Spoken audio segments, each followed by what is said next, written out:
The following program has been rated 16 by the Kenya Film Classification Board. It is therefore not suitable for persons under the age of 16.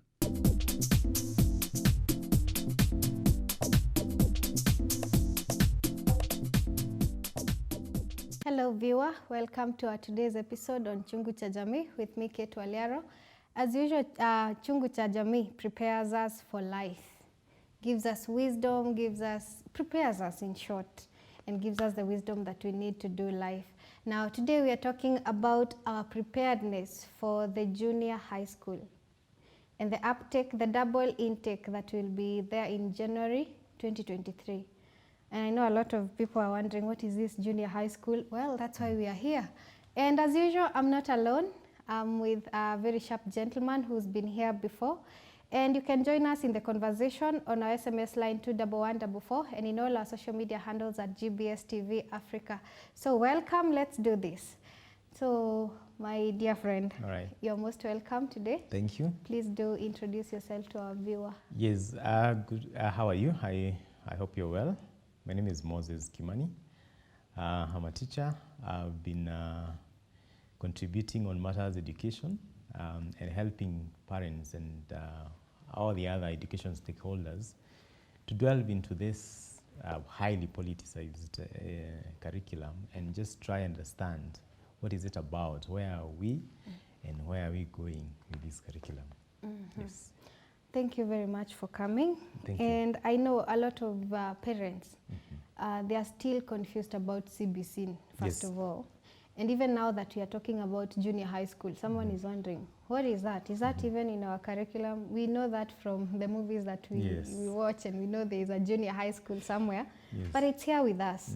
And before we even get to all this, so can you maybe tell us a little about CBC, where we are at as of now in our education system, so that we can come to this point of junior high school. Yeah. All right. Thank you so much, Kate. So I'll just take us through a bit of where we are with curriculum development as a country and as a sector in education.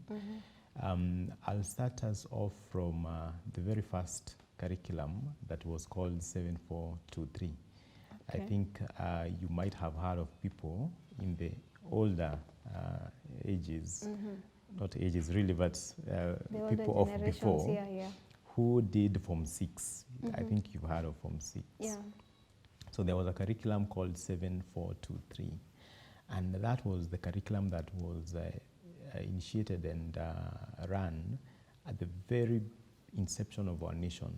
After independence? Yes, because that was a curriculum that was supposed to prepare our people to get literacy skills. And that is reading, writing, and a bit of numbers, numeracy. Okay. So they were really being prepared to take up jobs that were left by the colonizers.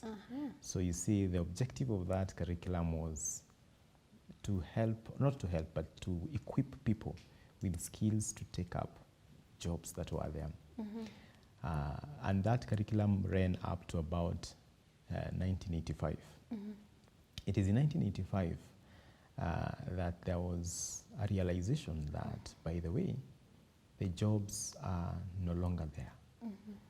The ones that were left by the colonizers have been taken up. And so things had evolved, actually. Yes. So we need to rethink the way we train our people, because if you focus on getting the jobs, the white-collar jobs, the clerks, roles that were there before, then we'll be losing a whole population, having the skills of reading and writing, but going nowhere.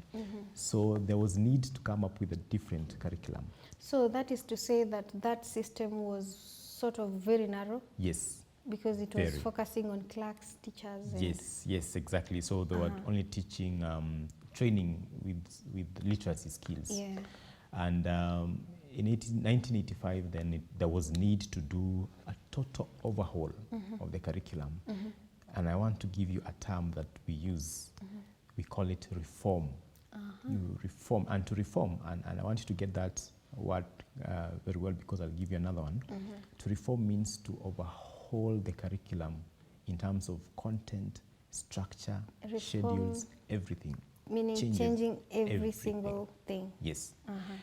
In terms of how the content is arranged, maybe the only thing that doesn't change much is the content, but the arrangement of how it's presented changes. Okay. So in 1985, we started a curriculum called the 844. Now, I think that is the one both of us Yes, yes. found, and that is what we all did. So 844 was a curriculum whose aim was to equip people with skills that would enable them to be self-reliant, meaning they would be able to create jobs. The other one was to take up the jobs. Now it's time to create jobs, because by 1985, there were no more jobs to be taken. So there's need to create more jobs. Okay. So we need a curriculum that equips people with skills to create those jobs. Hence the reform of 1985, where we got the 844. Okay. Now, the 844 had its challenges. It was an intensive curriculum, and it was a curriculum that focused on technical skills. I know you will disagree with that, and very many people disagree with 844 technical skills. But that's the idea. That was the idea, to give people technical skills, to do their own things, run their own ventures, and all that. In about 1995, there was a curriculum evaluation. Curriculums are usually evaluated. You know, they are monitored. They are initiated, then they are monitored along the way. They're evaluated, and if there is need to change anything, then that changes is done.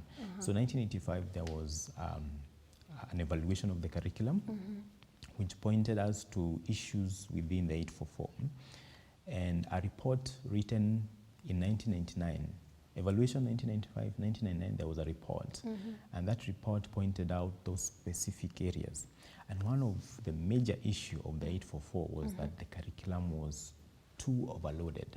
Okay. What that means is there was too much content, too much repetitions of the content, and also overlaps. I'll explain those.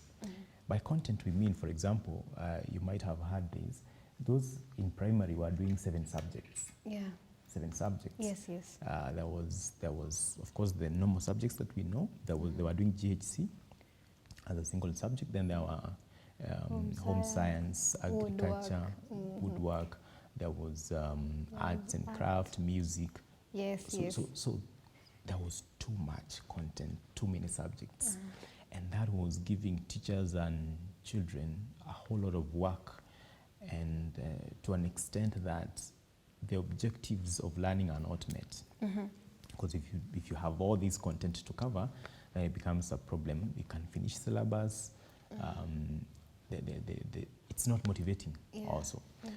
By overload, we mean now the work is too much content. That's true. Or there is repetition of concepts. For example, a concept is taught in this subject, and it is repeated in another subject. Maybe if you're teaching a concept that has to give students, maybe let's say something like what, the history. In history, you find there is something to do with, I'm trying to get something. Like in home science and science. Yes, that's a good example. So there's a concept in science that is learned in home science, and it's also learned in science. Yeah. So there's a repetition of concepts. And that now, the effect is to create a huge workload for nothing. Yeah. Also the overlaps, where you find also that what is taught in this topic is also taught in another topic in the same subject.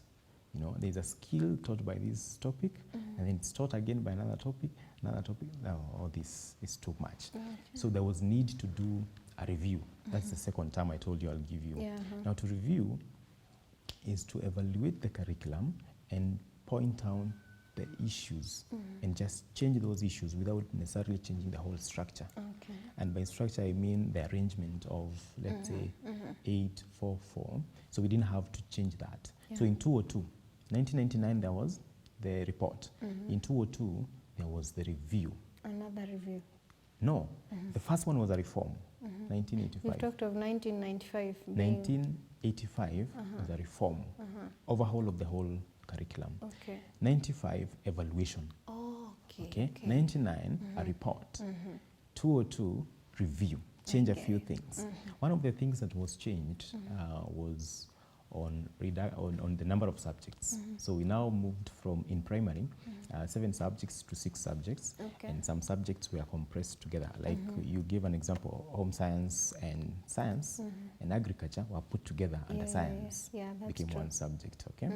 Then GHC, that is geography, civics, and history put together to be called social studies.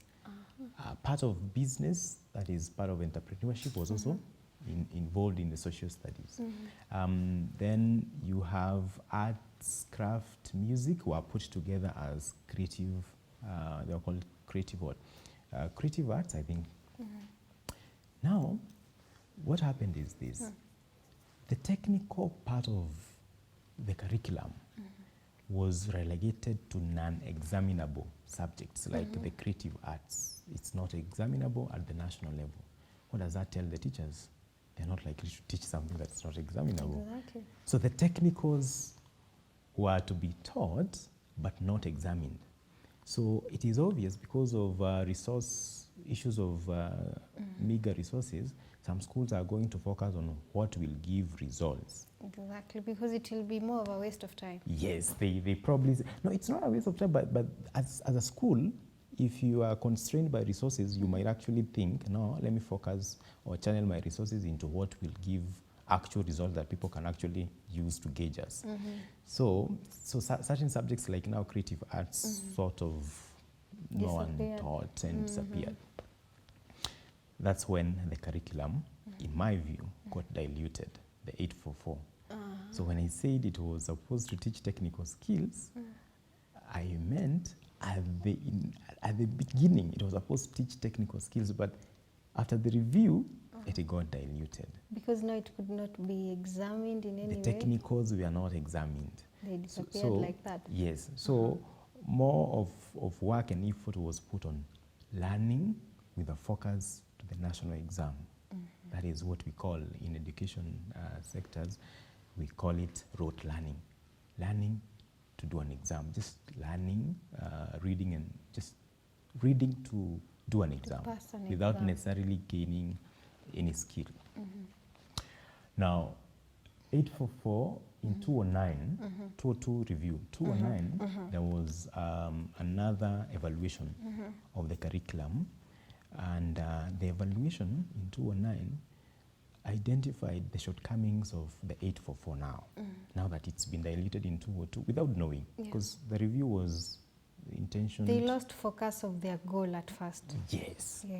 So in 2009, they now started saying, oh, this curriculum, it's not working. So they started not reviewing, but doing evaluation to see what is the problem now with the 844. So 2009, they identified the areas. They realized that this curriculum does not give us students who are competent, that by the time they are done with school, they are not ready for the market. They don't have skills. And there were other issues of emerging issues, and issues of national cohesion. They were not being emphasized in that curriculum. And all that was important to bring up a person who is holistically trained. So now, and again, something else happened in 2010. So there's the evaluation that has showed problems already. 2010, we changed the constitution. Okay. We come up with the constitution 2010. The constitution 2010 says education is basic and free. Other than that, the constitution changed the system of administration of the country. We got county governments and national governments. The structure of administration changed. That needed to be input in the curriculum so that the pupils can also learn the structure of their government. That's true. All right? There are things within the constitution that needed to be learned. So a subject like history and government must change. That's true. You understand? So there was need to realign the curriculum to the expectations, of the constitution. So there was a task force led by someone called Professor Douglas Odhiambo in 2010. A task force was commissioned to realign, to come up with ways to realign the existing curriculum 844 to the aspirations of the Constitution 2010. Now, in 2012, Professor gave the report, right? And he made some suggestions on what to do. One of the suggestions was to structure the curriculum to train competencies, move away from exam-based teaching to competency-based teaching. And by competency, we'll explain what that means, what is competency. But basically, they are skills. Look at skills that are needed in the market. Okay. He also mentioned that there was need to have a national assessment system, the CBA, which will be mentioned later. And he also mentioned about ICT integration, talent identification, and nurturing in high school. Those are some of the recommendations in that report. Then about 2008, there was also another document. I'm trying to take you to where we came from to getting to CBC. In 2008, we came up with Vision 2030. Yeah. Now, Vision 2030 states or says that by 2030, we want all Kenyans to be, to be middle income, workers, so that they, actually we want our country to be an industrialized country where people can live, a middle level kind of life, meaning they'll be earning good money from their production activities to just run, a middle kind of a life. And for us to get to that economic goal, because Vision 2030 stipulates an economic goal, we need skills, certain skills. And those are not the ones taught in 844, because in 844 is exam. Yeah. Now we want competencies.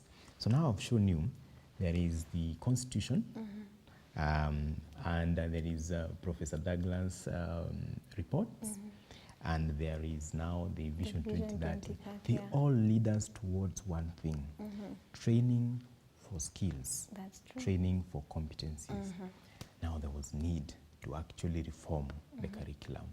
We could not get to Vision 2030 with the 844 as it was, putting in mind that it was diluted at about 202. So now in 2016, there was, no, before 2016, 2015, there was a session of paper to the parliament that also recommended that we move to a competency-based kind of a curriculum. Okay. Now, 2016, there was the first national delegate, stakeholders in education met, and they discussed about the reforms. In 2017, there was a second one. First, 2016, they had a draft of the basic education curriculum framework, which they wanted implemented. 2016, it failed because I think the professor was not able to convince the delegates that this is where we need to go. Yeah. But in 2017, there was a second national delegates, and they approved the basic education curriculum framework. That's a policy document that now gives us the permission to implement this new curriculum. And that is where some people find a bit of difficulty with understanding the speed with which after 2016 you fail, you bring the same thing 2017, that brings a bit of politics, means some strings were pulled here and there, my thoughts and many other people's thoughts. 2018, we started the piloting of the CBC. Piloting is where you try it out. Okay. In 2019, we rolled out the CBC. So that's generally the history of our curriculum development in this country. Wow. Yeah. Wow. This is very, very, I didn't even think about the very first curriculum, but thank you very much for that. Okay. Now, my dear viewer, you can listen for yourself on how our education system has evolved from, time of independence until now, and the reason as to why we have gotten to this point of CBC. It's because the curriculum has not been enough for us, and that's why we are at CBC trying to create persons who are competent in terms of skills so that they can serve even our Vision 2030 that we are all moving towards, making our economy a middle income economy. And that is a reason, you are coming along with me, and you can see for yourself and you can appreciate the much the government is doing, because for sure they are thinking about you and I. Sure. So for now, I wish you could take a small break so that you can internalize that. And when you come back, we are going to look on all these issues and exactly where the junior high school is coming in so that you can be on the know. So take a short break. We'll be right back.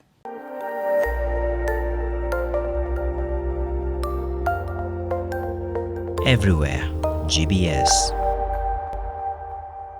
Welcome back, my dear viewer. We continue the conversation on our preparedness for the junior high school and the double intake that is coming on January 2023. And as we continue this conversation, you've heard for yourself about the history of our education system. And as we go on, we want to understand about our CBC and whether for sure we are ready for the double intake that will be coming up next year. And also whether we truly understand about this junior high school, how it is going to be. Because there is a lot of questions. A lot of people are asking, where will it be? Will it be in the high schools? Will it be in the very primary schools, or how it is? So we want to understand that today. But before we go on that, there is a policy document you're telling me about. Yes, so, and there is a lot of politics around all this, but today I just want to focus on how the whole thing looks before we look into the pros and the cons. So there is this basic education curriculum framework. It's a policy developed by KICD that shows the structure of our curriculum moving on. We now have the curriculum moving from 2633. What that means is we have 2 years for the pre-primary, and then we have 6 years in lower and upper primary.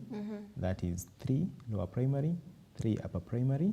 Then we have 3 years in the junior high secondary, school now. junior secondary. And then we have 3 more years in senior secondary. Okay. So, and you ask yourself, what is the big change there? If you look at the 844, we had 8 years in primary, and now we have 8 years in primary and 4 years in high school. Now we are going to have 6 years in a primary and about 6 years in high school. Yeah. So why the change? Now, from the needs assessment, the KICD realized, or not realized really, but from the international based standards, during the early learning years, it's usually a foundational stage where students are just learning the basics. But in secondary school, it's where the students develop talents and skills. That's true. So they need more time to develop the talents and skills than to learn the foundational knowledge. Okay, so we moved from 8 years in primary to reducing that to about 6 years, so that we can give more time in developing skills. Yes, in secondary to develop the skills and the talents, because that's when the students are able to do that. Now, there is a way the transition will be if after the 3 years in lower primary, they will go to upper primary.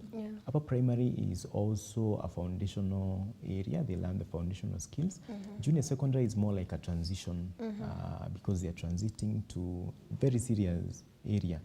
That is the senior secondary. So during those 3 years, that is grade what? Grade 7, 8 and 9, that is junior secondary, grade 7, 8 and 9. Now we'll not have form 1, 2 and 3. We'll have that. During that period, it's a transitional period where they are now being exposed to not just the foundation knowledge, getting to learn the foundations, but to the specific skills, so that by the time they are transiting to senior, they already have identified what kind of a path they want to follow. Because I'll tell you, in senior school, it's broken into 3 paths.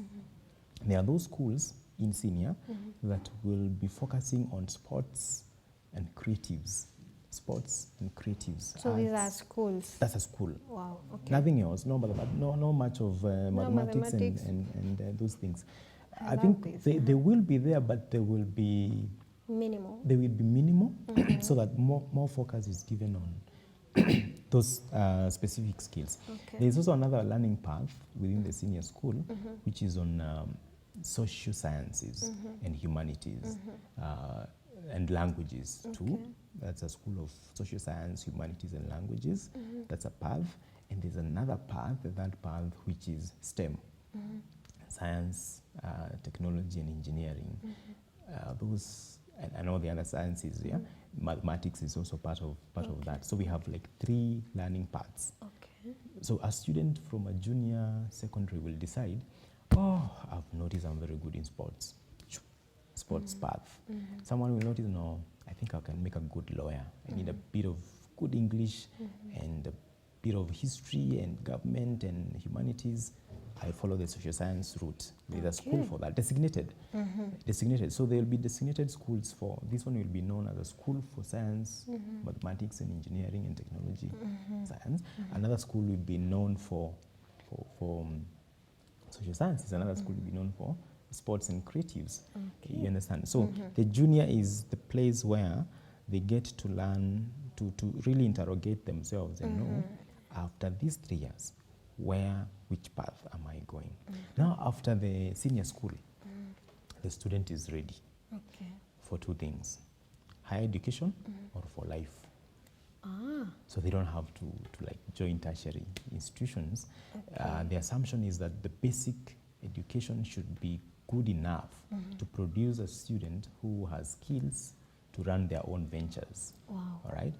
Someone who can create jobs. So the technical skills aspect, you have heard of parents do a bit of noise making on the things we are told to do with our children and all that. Yes. I think it's all in the spirit of trying to involve the learner's ability and interest, so that they get to learn by doing, not by reading or just listening passively, but to do things. So you'll hear they were told to make this, and parents are supposed to assist them, not assist but facilitate them to do it. It's not the parent doing, but the parent, I think, because of the old mentality that my student must be the best, just like the older system, they help the students to actually do the work.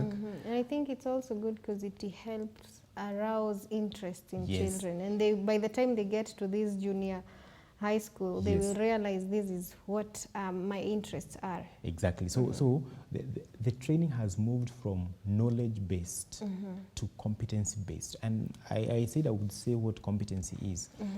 What is the difference between knowledge and competency? Now, knowledge is knowing. Yeah. You read to know. You know. I know the history of this country. I know. Okay? Competency is more than knowing. It is knowing and using that knowledge to do something. That's true. So there is the knowing and the how to use it. The knowing and the application. That's what makes it a competency. So a competent person is someone who knows and is able to apply. You understand? So you're moving from that knowledge-based to competency-based, which is, of course, good because you're looking at the skills that are needed for us to grow the economy, like we are saying. Really, we need people who are not just knowledgeable, but people who are also able to use the knowledge to be productive. Exactly. You see that, yeah? So now, maybe I can mention something about the junior secondary, because that's an area that the parents are not sure. We are told that starting this April 25th, there are students who are joining, the pupils who are joining class 6. Yeah. And in about November, they'll be doing the national CBA.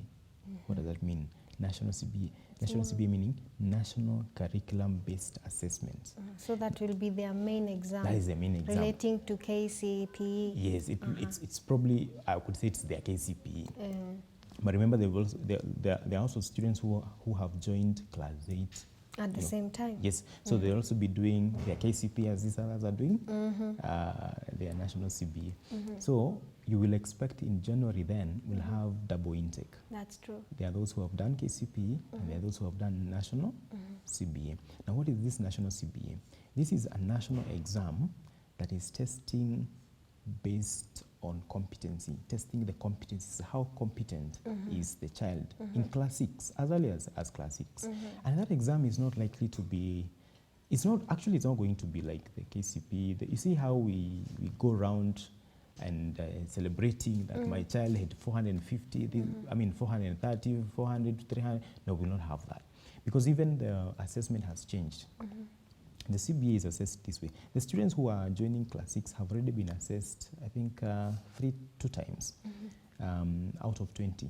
When they were in grade 4, they were tested out of 20. And the results were given to the NEC. Teachers are doing that. In class 5, they will be tested again. They were tested again out of 20. The results were given to the NEC. In class 6, they will be tested again out of 20. Internally, that is within the school. The same class teacher, the same teacher who teaches them is the one who is testing them out of 20. Now we are not doing the 100 marks, those long papers. Okay, that is what they've been doing. It will be part of the national CBA. Exactly.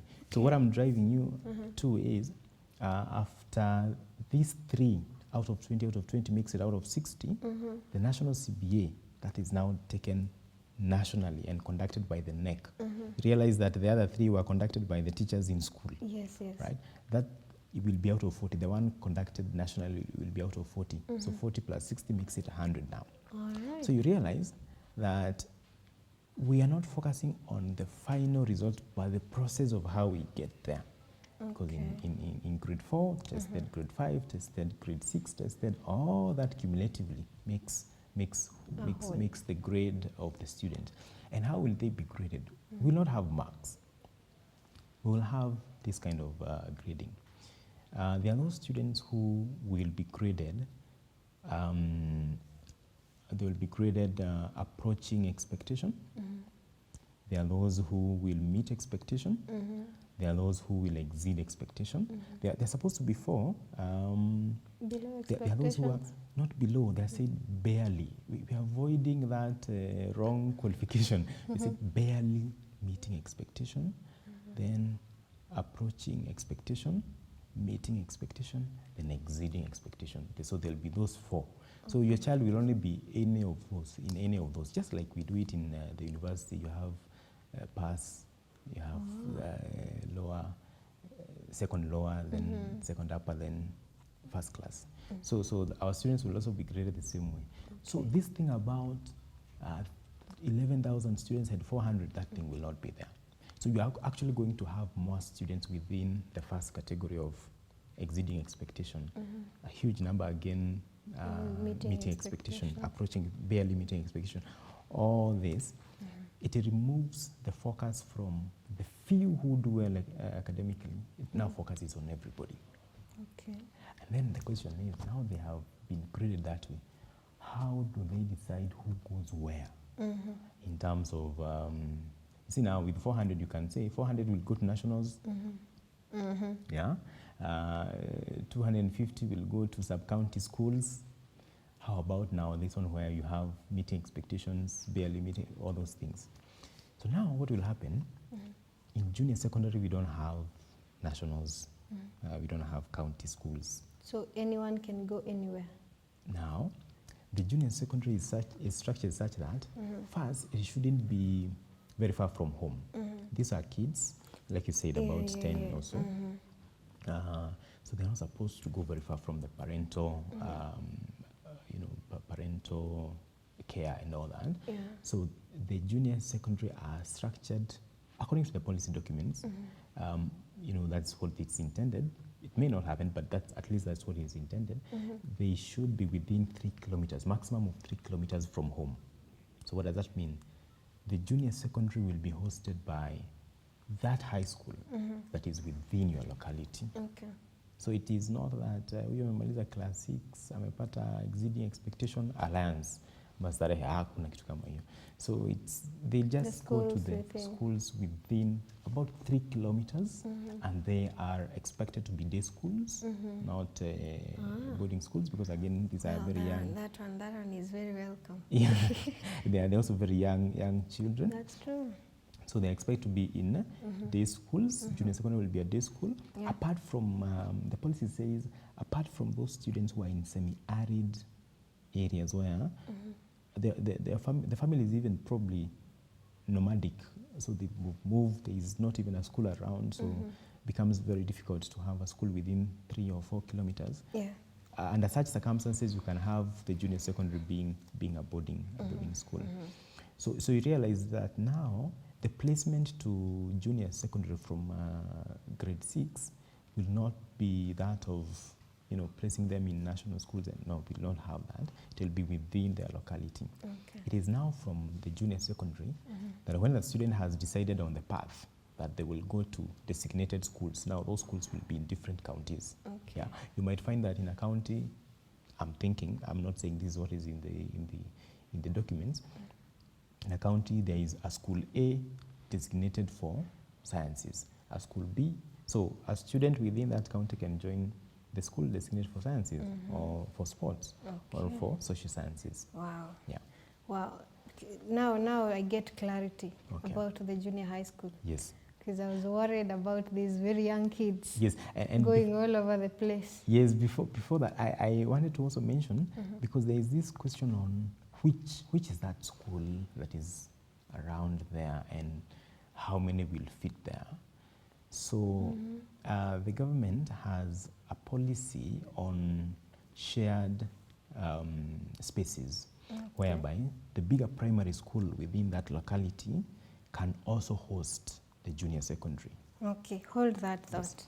Now, my dear viewer, I hope you're listening to this, because for sure we can understand exactly what junior high school is, and there we are.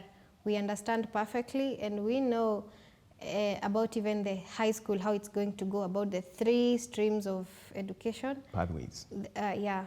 So I wish we take a breather for a moment, and please don't go away. When we come back, we want to understand the positive and the negative effects of CBC as of now, and even what is the future of this curriculum as we go by.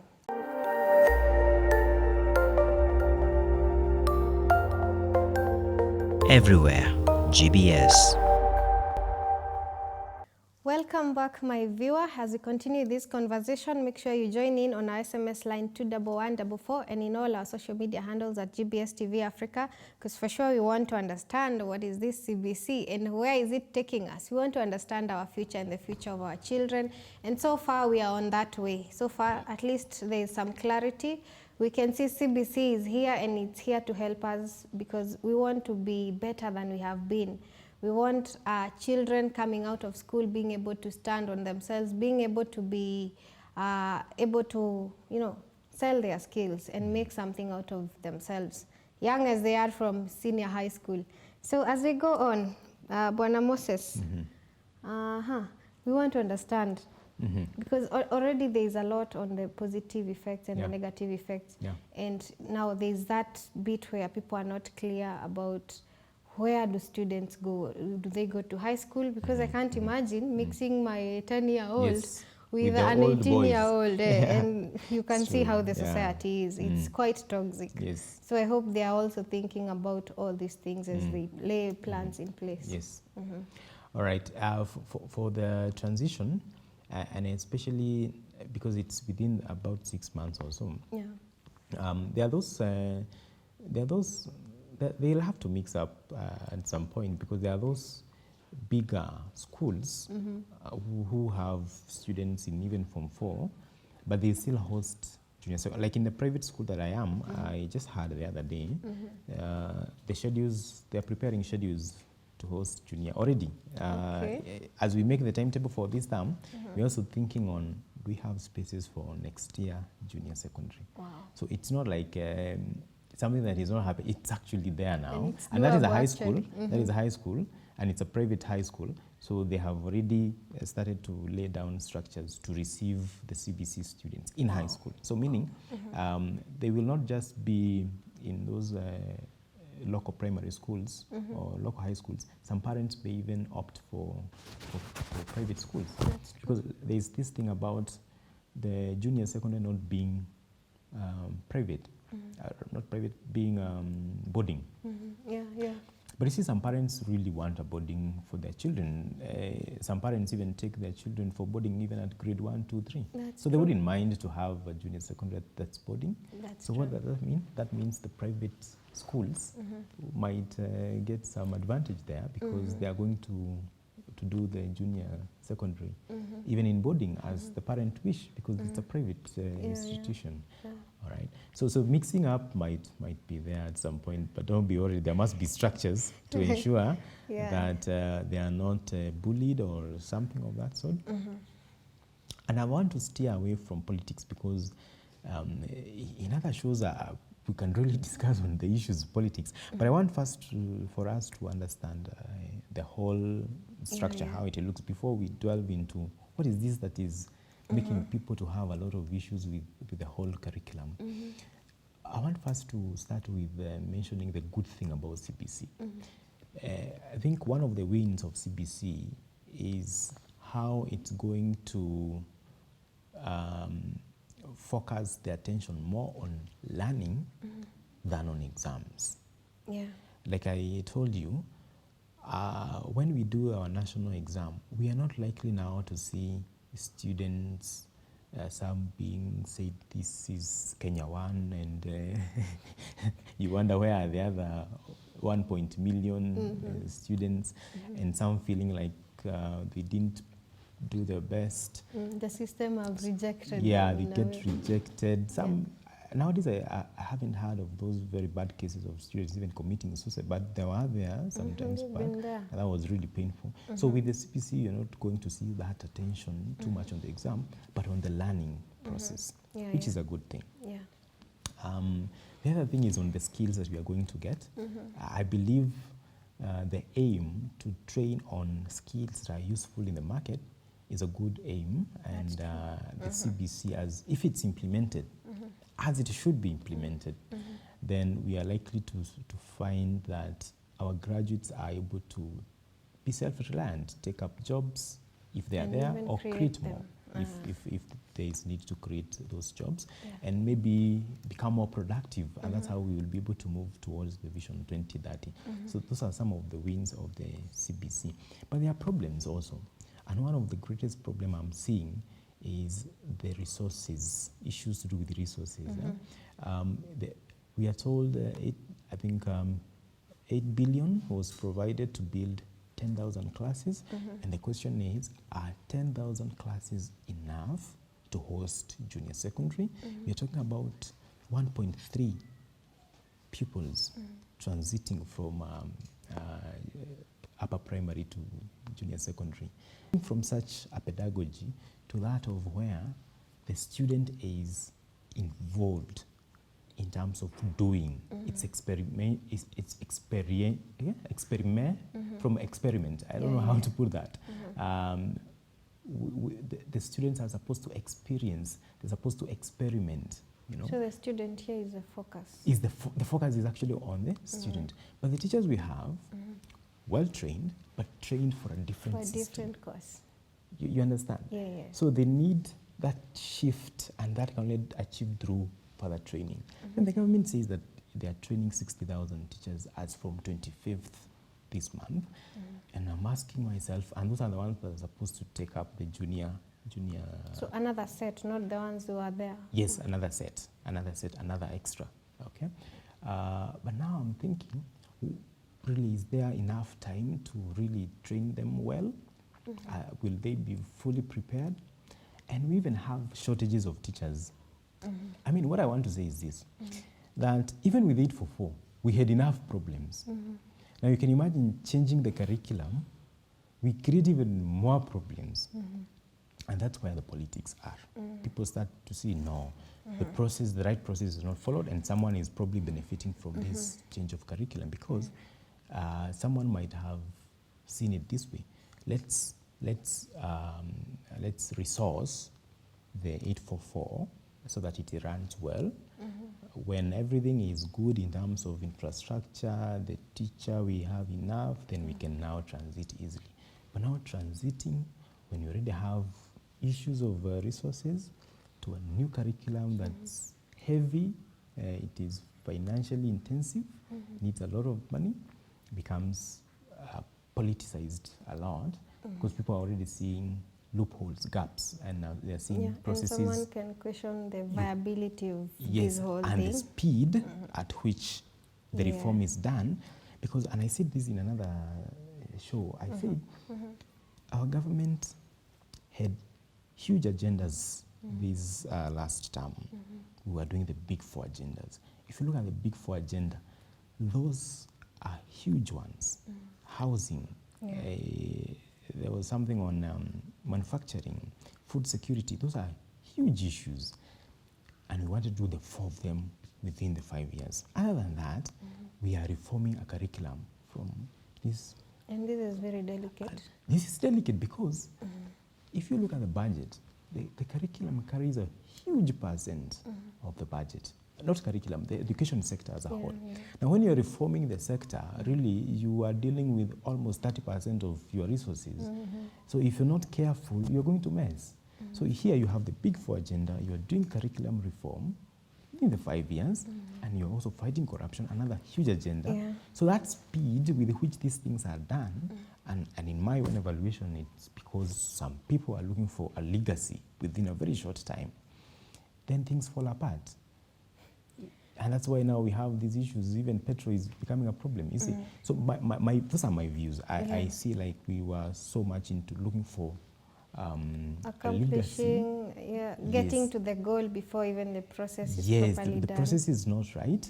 So we are here looking for a legacy, looking to win when we haven't laid the ground and made it ready for such a process to take place. So I think now looking into the future of the system, if it was to be done right, it is the best kind of a curriculum. True. But now with this shaky, we are too quick to get to the goal. Yet the process, it's shaky. And the process is very important also. It is. So as of now, we hang in there. We are just there, and I don't know, I don't want to cause any worry, but, and I've listened to politics. I don't know whether you have realized that, or because I've noticed that there is one, there are two horses. Yes, there is one horse that is pro-CBC, and there is one that, this thing, we might want to deal with it again. So you never know whether we really will go through with the whole, whoever gets, So it's a wait and see where we are going, but as a sector, we are still implementing the few things we are supposed to be doing. All right. Wow, this has been eye-opening. Now we can understand CBC properly, because initially it was just vague, but now we have clarity. Thank you for that. Now, because of time, I wish give you a parting shot. Thank you. Thank you so much, Kate. To the viewers, thank you for allowing us to invade into your spaces and to have a discussion and a conversation with you revolving around this highly politicized CBC. We've looked at the history of curriculum development in our country and touched on the issues within the CBC. And hopefully some other time we will delve deeper and get to learn more, even as we wait and see where the future is and how the education takes us there. Thank you so much, Kate. Well, thank you very much for taking us through all this. It's been awesome. Myself on the know, and I'm sure my viewer here also now is better than we started this show. So my dear viewer, now you know. I opt that we remain positive, because for sure CBC is something that is coming to change our world, is coming to give us better results as compared to the previous education curriculums. And I'm for it, yes, but about the viability, the future, we hang in there, we wait to see where we are headed. But we are people that are positive, because we know for sure God has better things in store for us tomorrow. And So until next time, I wish to leave you here, but make sure the conversation continues, your comments, your questions on our SMS line 21144 and in all our social media handles at GBS TV Africa. So until next time, bye-bye.